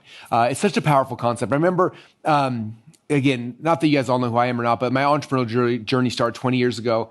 And I was at an event and people kept talking about the book Think and Grow Rich. I remember one of the speakers saying, "Who here's read Think and Grow Rich?" And everyone's hands except for mine went up. And I was like, okay, everyone here who's successful has read it. I need to go read it. So I went and bought a copy of it and I started reading it. And I remember afterwards reading that passage that I shared with you guys earlier. And I was like, all I remember is I need to get into a mastermind group. I don't know what that even looks like or how it works. A little while later, I found someone who had a formal mastermind group. And there's free mastermind groups. You can create your own mastermind groups, things like that. But this is one that was a paid mastermind group you pay to get into. And I didn't have the money to pay to get into it at the time. But I was like, I need to be in that group. I realized I was like, these kind of people, they're thinking bigger than me. They know the answer to questions I don't even know how to ask yet. I got to figure out how to get into this group. And I think the fee was like $25,000 to be in it. Now, to understand, I was 22, 23 years old at the time. In my little business I'd started, I'd yet to make $25,000 total. So this was all the money in the world it was more than I even had. But I signed up for this mastermind because I was like, Napoleon Hill said to get a mastermind group. I need to get in a group. And I figured this out. So I joined it, got in this mastermind group. And it was crazy because I remember I would fly to Baltimore, Maryland 3 times a year. We'd meet together. I get to Baltimore and we'd be in this group. And it was a room about this size. There was a big, huge, a U-shaped table. And every single person was sitting around the table. And everyone had a chance to get up. And what we would do is the person would get on front of the stage and say, here's all the things I'm doing right now in my business to be successful. They would share all their best ideas. And I remember sitting here as a 23-year-old kid in the audience or sitting around a table, I'm like, I can't believe they told me this. This is great. So I'm taking notes and all different things. And then afterwards, that person would like, here's the things I'm struggling with. And then everyone in the group would like kind of coach them like, oh, have you tried this? Have you tried this? I did this. I need to connect you with this person. And like, it was such a cool process. The next person got up, same kind of thing. And next person. And so for 2 days we met like that. I remember it was amazing because I had like pages of notes in my notebook, but what was most powerful is like, I now knew these people. I knew their names. I had their phone numbers. I was friends with them. I remember going back home after this mastermind event was over, and I was trying to implement these things. And I started trying to implement something I learned. Like one person at the time was running a big call center, and they were calling people on the phone and selling their coaching through that. And so I was like, okay, I'm going to start a call center. But I don't know how to do that. He gave me the idea to do it, but how do I actually do that? And so I started trying to do the process. I got stuck. And first thing I did, like Henry Ford said, push the button on his desk, right? For me, it was a phone. I picked up the phone, called the guy up. I was like, hey, you remember last month you talked about your call center? Like, how does it work? And the guy's like, oh, here's how it works. And he told me everything, sent me the information, sent me the scripts. And from there, we built and launched a call center, right? And then a couple months later, I was like, one of the speakers talked about how to do live events. And so I was going to do a live event. I went and pushed the button on my desk, right? Called on my phone, picked it up. And I was like, hey, I'm doing an event now. He walked me through how it works. And he showed me everything, gave me the ads they ran, the structure, the frameworks, and how much I should pay for a hotel. He just gave me everything. And I was able to do that. And so for me, it was the first time I saw like, this is the power of a mastermind, right? Bringing people around you who know more than you do that you can plug into and you can use their information to go and have success.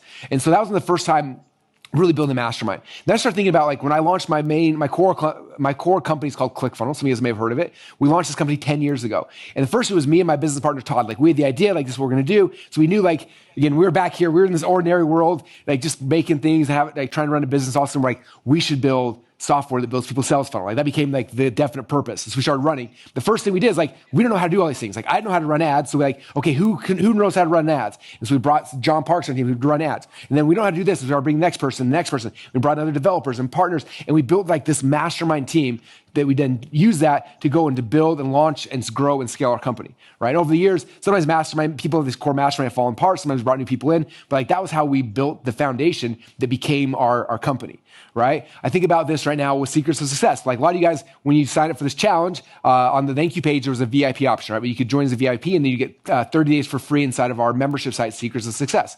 When we decided to launch Secrets of Success, it was just an idea inside my head, but I was like, I don't have the ability to do any of this stuff. Like, I know how to build a funnel, but that's my one skill set. Like, what else do I need? And I was like, well, Don Green, Napoleon Hill Foundation, they have all of these kind of things, right? All this rare stuff.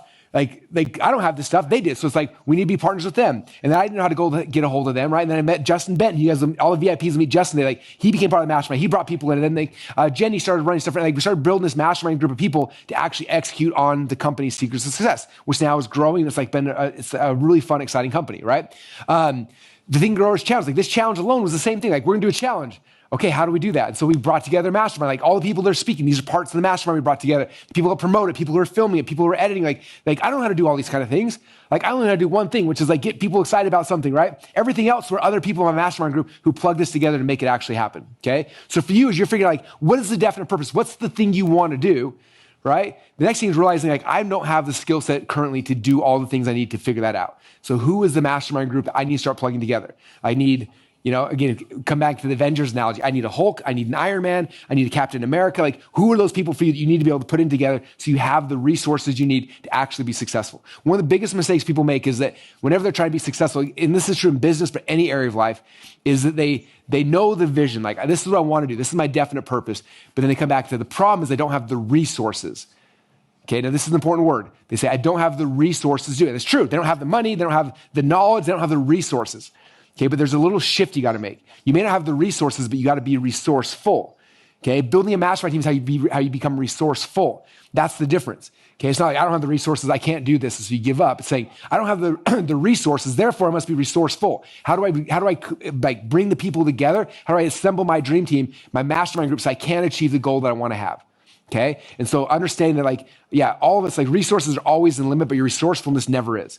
Okay, building a team. And people are like, well, I can't afford to get into mastermind. Cool. Don't pay for a mastermind. Like, create your own for free. Invite people into it. Make them part of it.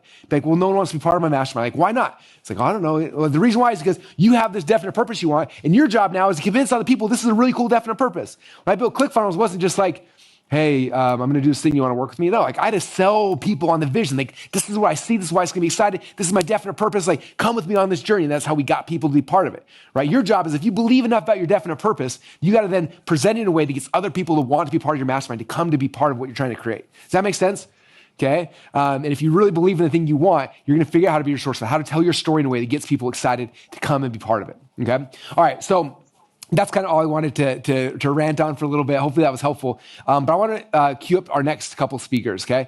The first speaker is someone who I've been friends with now for over a decade. Actually, I started a business with me, him, and Tony Robbins. It was called mastermind.com, which is kind of interesting since we're talking about masterminds today. His name is Dean Graziosi, and I messaged Dean. I said, hey, would you be willing to come to talk in the Think and Grow Rich Challenge specifically about the concepts of a mastermind? I was like, you have the coaching program that teaches people how to do masterminds. Like, like this is like the world he lives in all day, every single day. I was actually in one of his mastermind groups for a long time. And so luckily for me and for you, he said yes. And so today we have a chance to learn from Dean Graziosi about the power of mastermind. So with that said, as Dean is talking, I want you guys to drop, when you hear the ahas from Dean, drop them in the comments. I want to see the comments flying. I'm like watching on the back screen as everyone's talking. So drop all the comments of the things that you're learning from Dean as you're going through. And with that said, let's put our hands together for Dean Graziosi. First off, thank you, Russell. Thanks for inviting me to this event. It's so awesome to be with all of you here today. Thank you for bringing this incredible footage to life of Napoleon Hill. So amazing. Masterminds have shifted my life, hands down, more than any other one thing in the history of my lifetime. That's a fact. That's why Tony and I own mastermind.com, and we wouldn't own it without you, Mr. Russell Brunson. I'll tell that story here in a little bit because I really just want to anchor in the mastermind principle and how powerful it is. Listen, let's just be honest. We are in a time of uncertainty. We are in a time of so much confusion.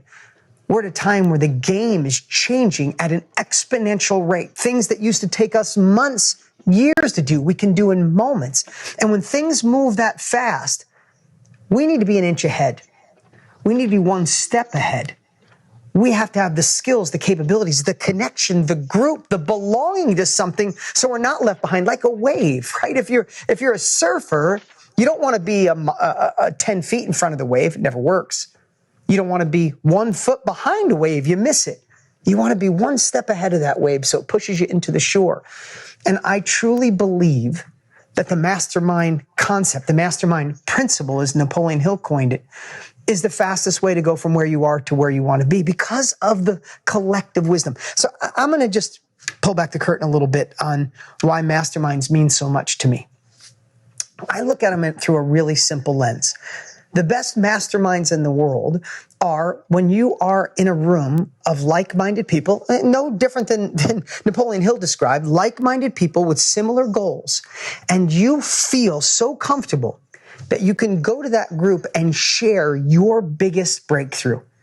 Whether it's on relationships, on business, on selling, on marketing, on life, on health, on bringing passion or intimacy back to a relationship, whatever that is, if you have the same people in the room and you bring your biggest breakthrough, I bring my biggest marketing breakthrough, the things that allowed me to do 11, I think, of the biggest launches in history. If we're doing marketing, I want to bring that to the group because the more you give, that reciprocity is so huge that everybody wants to give it back. So for me, number one is, and I'll talk about it in a minute, you should be a part of, you should join one, or you should create a mastermind. It may sound like a new concept. It may be like, I'm not even sure how to do that. You're going to learn that all through other great speakers and some stuff I'm going to share here with about 16 minutes left, okay? So first is building that group of people where you can't wait to share your biggest breakthrough. You can't wait to share the needle mover in your life because you know you're going to get it back. But secondly, you feel just as comfortable showing up at that mastermind with the biggest obstacle that you have, the thing that's holding you back from the business, the marketing, the relationship, the health, the life. Because a collective group of people all focused on growing, it's a compounding effect that I can't quantify, but it's exponential. Listen, Tony Robbins is my partner in Mastermind. When him and I got together almost a decade ago and talked about what could we do, we said, what is the thing that changed us more than anything? It's the collective wisdom of people. It's modeling proven practices. It's collective thinking. It is the Mastermind principle. I'm going to give you a little example. I remember this had to be close to 20 years ago. Well, maybe 15 or 18 years ago. And I remember this one because I had to pay $10,000 for a day, and it was a sort of a mastermind, collective wisdom of people coming together. And I remember thinking, I'm super busy. How much is it going to cost me to go to that mastermind? So I'm thinking of cost, not ROI. Then I was thinking of, am I really going to implement it? Then I thought of COI, cost of inaction. So I had this dual thinking. Do I have the time to go? But I guess I could get an ROI and it would buy me time back. How much is it going to cost compared to how much money will I get back? If I go, what's the cost of inaction if I don't go? If there's something there I learn. And this event taught me a really cool principle that I want to share today. When you go to the right mastermind, it's not always about the big things. I've been to hundreds. It's about the little things in between. If you're listening, if you're looking for that shift, if you're looking for that aha moment, it always comes. So 15, 18 years ago, whenever it was, I go to this event. It's $10,000 for the day. And I remember thinking, I'm going to get my money out of this one, right? And I was already going to masterminds. I had already had masterminds for years. Again, it's probably closer to 20 years ago. But they were still new for me, cutting checks all the time. And I was like, am I getting my ROI? But I'm going. I'm like, I am going to find the thing. It's 10 o'clock on the first day. We barely got started. And I tell him this, but a friend of mine, Eben Pagan, gets up and shares, and he says something. It's time to move the free line. And I'm like, what the heck's that mean? Move the free line. This is so long ago. It was 20 years ago. It's so long ago that the internet was just getting popular. How funny is that, right? The internet is just getting going. And Evan said, with the access of the internet, where we used to have to mail products or do a phone call on a monthly basis. And at the time, I had a monthly call that I would do, yes, over the phone, and people would pay monthly for this coaching call once a month. He said, move the free line because we can deliver products so cheap or for free that if you give away some of the stuff you're actually charging for now and move the free line, your competition can't keep up with you. And then that will just force you to create something so much better that you're going to sell. Now, I watch some people barely talking, barely paying attention. Some people, oh yeah, move the free line. Because I had said to myself, I'm going to look for the gold. I'm going to look for the one thing. I was so excited. I couldn't even stand in my chair. I got up out of the mastermind and walked up to my hotel room, and I sat down and wrote like crazy. And I reconstructed at the time, DeanGraziosi.com. There was no Facebook when I did this. There was no social media. There was no communities online. I designed DeanGraziosi.com to be a community. And I said, I'm going to cancel my membership, my monthly membership phone call, and I'm going to drive them to a weekly free video I called the Weekly Wisdom. And I laid out what the first 10 topics would be, and I do it in under 10 minutes. And to this day, I can give that one little principle,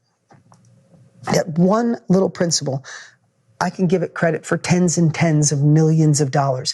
That site, before social media, before community, DeanGraziosi.com exploded, and it turned into a place where people got badges and the success, and people would go in and say, and all of a sudden there was ambassadors and everything that a community is today. But all of it came because I realized that a mastermind was this collective group of people. Eben was thinking through that. He wanted to share this great thing that he discovered. I ended up masterminding with Eben Pagan twice a year for 15 years after that. I flew to France to mastermind with him. So the reason I wanted to tell that story is because be in a mastermind, create a mastermind, find a way to put a group of people together, mastermind with one other person. Find those that have the same outcome as you, that have the same desires as you. And when you get in a room, magic happens. Then the second part, look for the little things that are actually the big thing. I got to give you another example in real life. I go to a mastermind, and we do the biggest, I don't say that to brag, but we do the biggest challenges, the biggest events. Our last 11, I believe, are probably the 11 biggest launches, right? Anywhere from 700,000 to 2.5 million people registered. I feel blessed. We did an amazing event with Matthew McConaughey. I had just had this passion. I read his book and I'm like, man, I want more McConaughey. And I was lucky enough to get a hold of him and said, let's turn your book into a course. I'm going to launch it to the world. You can impact people. It was an absolute blast. Plugged it into the system that I've been doing for years. And we had 2.5 million people show up day one. It was so cool. I don't say that to brag, but we get to do these big events, right? And I love being a part of a mastermind where I could share what I learned. What did I learn by doing those big events and how somebody could accordion it and use it for a small group or a big group. But I have to tell you, I was at a mastermind and there was someone there that had also done events, and maybe they were 3% or 5% of the size of the events that I get to be blessed to do. But I've been doing this for 27 years, Tony for 44 years, right? We've got a little time under our belt, right? And I remember this gentleman stood up and he started sharing. And I saw some of the success, and I'm just going to be really clear, and I'm not going to share names, but I saw some of the really successful people in the room kind of zone out a little bit, like, oh, that's kind of a new person. And I learn my best stuff sometimes from someone who's the right person in the room with the same goals, same desires, same dreams, but hungry because they're on their way up. So I remember everybody else kind of talking. I'm like, I want to see what he has to say. This is what Mastermind's about. He was there and he wanted to share his breakthrough. He wanted to share the biggest thing for him. The main principle, in my opinion, of a mastermind, share your biggest breakthroughs or solve your biggest problem. He wanted to share his biggest breakthrough. And he talked about how he self-liquidated media. Now, that could be a fancy term for some of you. What that really means, he talked about how when someone registers for a free event of his, how he created a VIP experience virtually that people would say, yeah, I'm in for free, but I'll upgrade.